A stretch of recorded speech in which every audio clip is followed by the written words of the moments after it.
কিতা করুন বসে জয় করুন বাস চলো চলো জয় করুন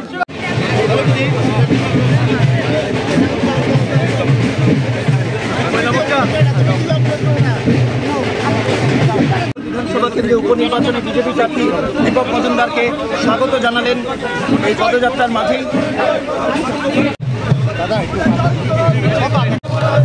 দীপক মজুমদার আগে পড়ো, দীপক মজুমদার আগে পড়ো।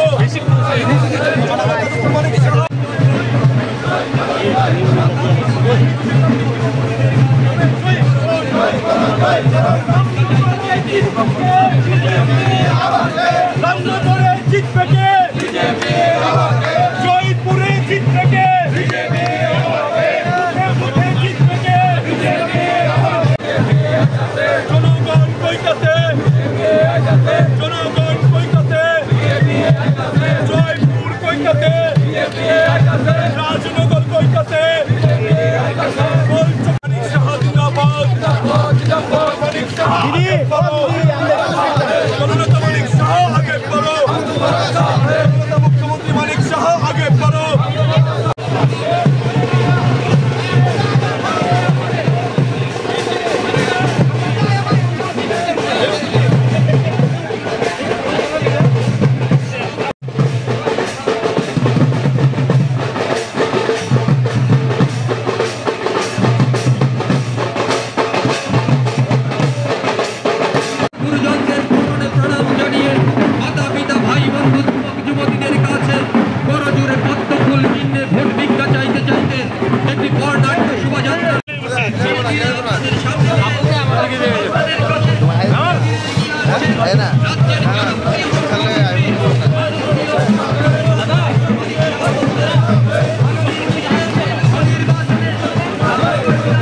আমরা সবাই তো জানি যে আমাদের যে উপনির্বাচন রামনগরে হচ্ছে 7 রামনগরে, এবং ভারতীয় জনতা পার্টির যাকে আমরা মনোনয়ন দিয়েছি,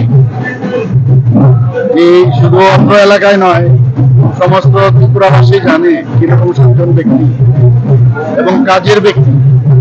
আগরতলা মিউনিসিপাল কর্পোরেশনের উনি মাননীয় মেয়র, এবং কাজের মাধ্যমে উনি কিন্তু মানুষের হৃদয় জয় করে নিয়েছে। শুধু তাই নয়, ভারতীয় জনতা পার্টির যারা কার্যকর্তারা আছেন, আমাদের যারা সর্ব স্তরের যত কার্যকর্তারা আছেন, সবাই কিন্তু ওনাকে অত্যন্ত শ্রদ্ধার সাথে দেখেন, এবং সেই কারণেই ভারতীয় জনতা পার্টির পক্ষ থেকে ওনাকে মনোনয়ন দেওয়া হয়েছে এবং মনোনয়ন পত্র সাবমিটও করা হয়েছে, আপনারা সবাই দেখেছেন। এবং আগামী 19শে এপ্রিল এখানে যে আমাদের পশ্চিম আসনে নির্বাচন, সেই নির্বাচনে একসাথেই উপনির্বাচন হবে। আমাদের সবার আদরণীয় প্রিয় সুমুদা, যাকে বলতাম সুরজিৎ দত্তর অকাল প্রয়াণের যে শূন্যস্থান, সেই শূন্যস্থান তো পূরণ হওয়ার নয়, কিন্তু আমরা জানি যে দীপক বাবু যে এই জায়গাটা উনি অনেকাংশে যে গ্যাপ আমাদের মধ্যে সৃষ্টি হয়েছে, সেই গ্যাপটা উনি পূরণ করতে পারবেন।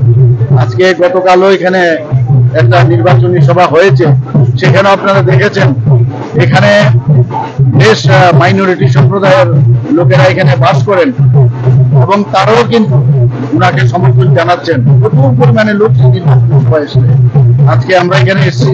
সমস্ত এই এলাকার যারা মাইনরিটি সম্প্রদায়ের আছেন তাদের প্রতিটা ঘরে যাবো, আমরা রোড শো হবে, এবং সবার কাছে আবেদন আমরা করবো যে মোদিজি আপনাদের কাছে পাঠিয়েছেন এবং মোদিজি আপনাদের আশীর্বাদ চাইছেন, এবং আমি নিশ্চিত পশ্চিম আসনে এবং আমাদের 7 রামনগরে প্রচুর পরিমাণে মানুষ ভোট দেবে এবং ওনাকে জয়যুক্ত করবেন, এবং সেই রেজাল্ট আপনারা 4 জুনে আপনারা দেখতে পাবেন।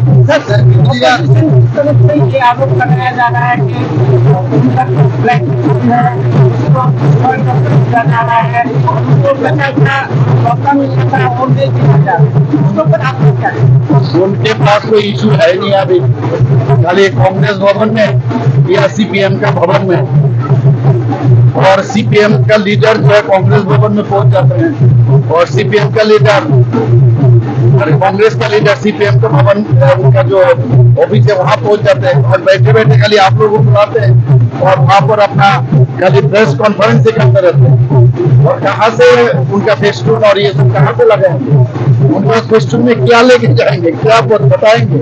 उनके पास कोई इशू है नहीं है, खाली फोटो छपाने से कोई कुछ काम नहीं होगा। भारतीय जनता पार्टी, हमारा मोदी जी का इतना काम है, काम लेके हम लोग सबके सामने जाते हैं। हम लोग इसलिए जाते हैं क्योंकि हमारे पास इतना काम, मोदी जी गारंटी का जो काम हमेशा बोलते हैं और गारंटी के साथ काम किया है, वो लेके हम लोग जा रहे हैं। साथ ही साथ राज्यों का भी जिस तरह हम लोग बात किए हैं और वो काम किया है, ये लेके हम लोग जा रहे हैं। उनके पास फेस्टून का क्या मायने रखता है? ये सब जानबूझकर ये सब इशू बना रहे। हमारे तरफ से तो कोई दिक्कत नहीं है, हम तो अपना जो सीधा हम लोग चलने वाले आदमी हैं और जनता के लिए काम करना चाहते हैं, उस दिशा पर हम लोग जा रहे हैं। স্যার, বিরোধীরা আরেকটা প্রচার করছে যে ঘরে ঘরে যাচ্ছে তারা ভোটের জন্য, সেখানে গিয়ে বলছে যে যদি বিজেপি আসে মানে মুসলমান যারা রয়েছে মাইনরিটি তাদেরকে পুনরায় বাংলাদেশ পাঠিয়ে দেওয়া হবে। সেই বিষয়ে এগুলো দেখুন আগেও বলেছে ওরা, 2018 সময় বলেছে, আবার 2019-এর সময় বলেছে। এখানে মাইনরিটি কোথায় চলে গেছে আপনারা বলুন। এবং মাইনরিটি সম্প্রদায়ের প্রচুর লোক এখন আমাদের ভারতীয় জনতা পার্টির সাথে যুক্ত হচ্ছে। আমাদের মাইনরিটি মোর্চা ভালো কাজ করছে।